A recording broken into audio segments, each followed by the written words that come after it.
Hey, what's up everyone? In this video we're going to go over WordPress widgets.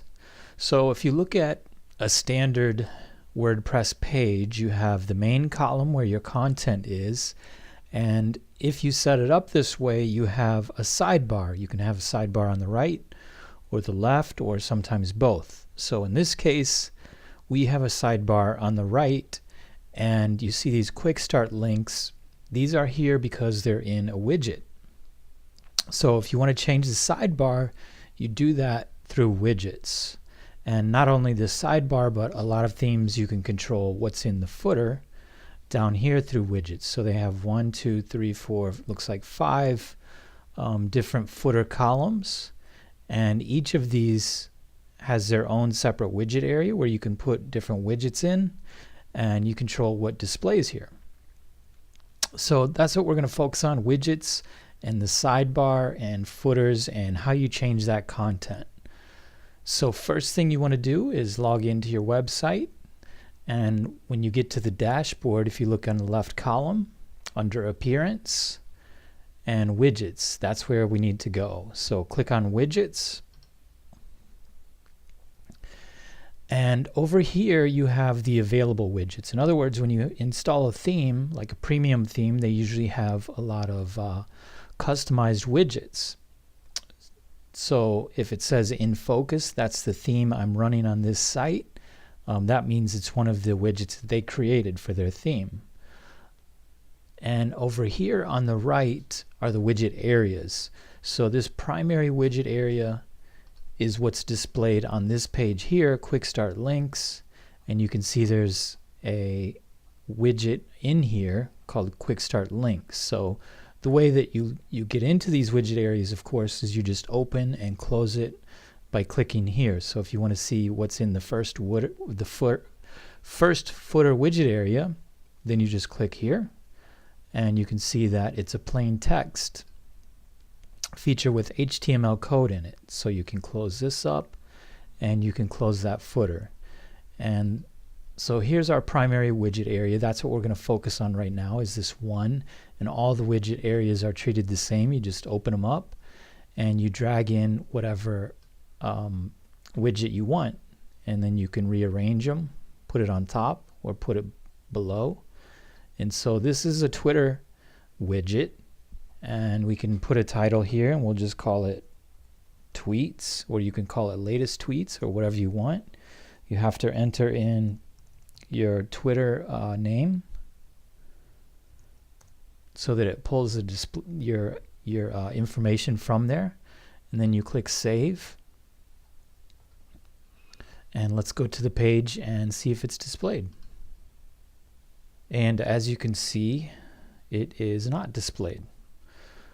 So obviously that's something I would have to look into and figure out why it's not displaying. But that's the general idea behind the widgets. It's just an automatic feature. So if I want to put in another one, like a contact form, I can put that right up here and just call it, name it contact me, enter in my email in CAPTCHA and Akismet. That's to protect it from spam. So I'm going to select both, put in the email address, save it, and let's go back to the page and see if it's displayed in the sidebar. So there you have it. You have quick start links at the top. You have the contact form right here, which will automatically send you an email for whatever email you put in, and the tweets down here, which is not working. So we know the tweet widget is not working, so I can just delete it, and it's removed from the widget area. So maybe I want to add something different, and here's the search form so people can search for information on the site. I'll put it up here. Search the site and save it, and let's go see what's on the page.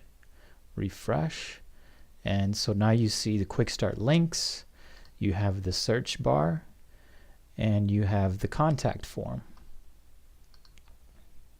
And let's say we don't want to use the quick start links right now, but we do like the way this is formatted. And so if we don't want to necessarily delete it, but we want to keep it for later use, then what you do is drag it down here to inactive widgets.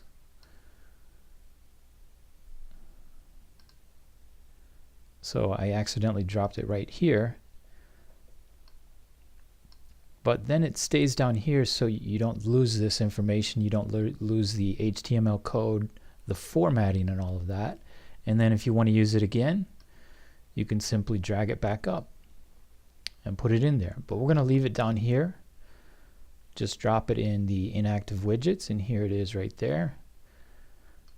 And now we have 2 widgets in the primary widget area. Let's see if the page reflects that. Refresh it. So now we have the search and the contact me.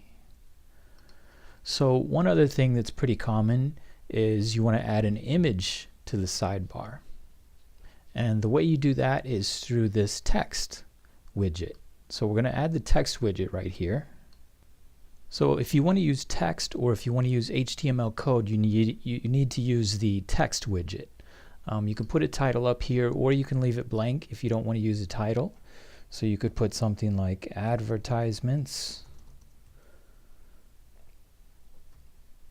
and down here is where you put your HTML code. So you're going to have to know a little bit of HTML code, and I will show you the basic format for inserting an image into a widget. So I already have it copied, and I'm just going to paste it in here and then hit save and close it. And so let's move this to the top.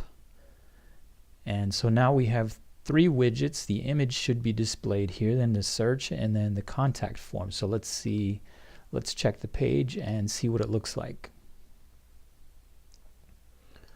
Okay, so there I have my image, and it's a link to the home page, and then we have the search button and then the contact form down here. So that's how you add an image to the widgets, or to your sidebar, I should say.